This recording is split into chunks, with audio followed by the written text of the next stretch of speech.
And, I basically, with the past experience, figured out the product, figured out a way to make it work, all the ingredients. It's definitely the hardest thing I've ever done.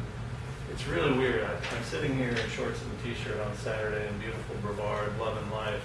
And yet, the last 10 years have been the hardest of my life from a professional, physical, stress standpoint. Like Phil said, my mother passed away a few years ago, right in the heart of all this. We actually shipped our first product in October 2008, and I had the company halfway capitalized when that happened.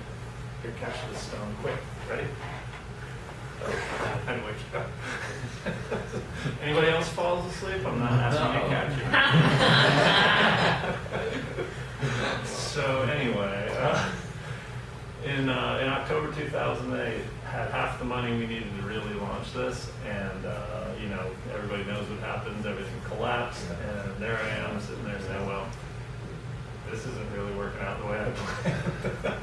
And so that went into sort of hibernation mode with the company almost, and said, let's try to not sell anything. Let's try to just keep this concept polished and clean and not tarnish it through trying to do something we're not going to be successful with.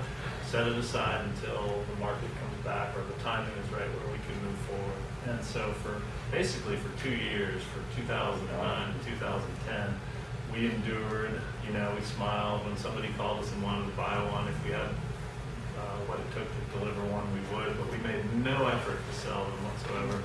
And we made efforts to make ends meet by other means. And we jokingly say, we did a project for this billion-dollar publicly traded company, a vehicle design project for them.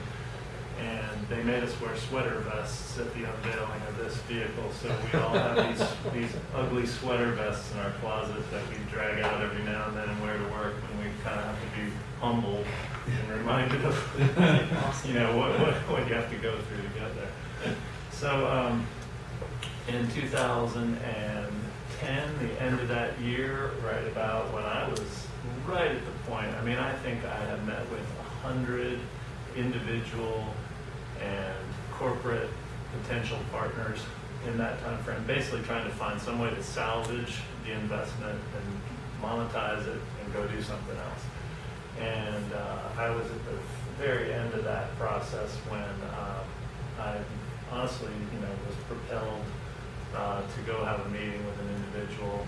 That turned out to be, practically a miracle. 20 minutes later, he's writing a check to basically finance the restart of the company. And so I'm blessed to have this partner to this day, the most awesome business partner an entrepreneur could ever ask for.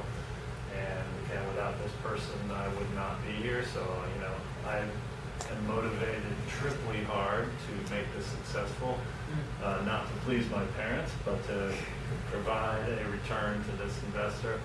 And the cool thing is the freedom part.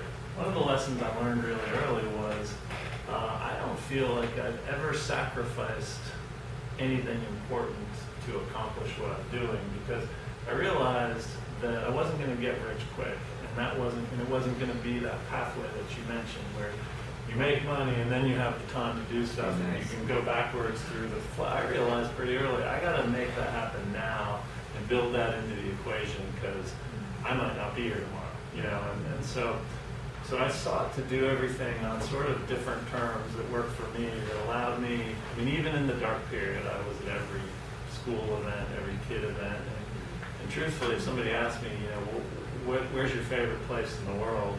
It's lazing around the house with my family. I honestly can't think of a place I'd rather be. I love to travel, love to take, go places, but for me, that's it's all about that. And so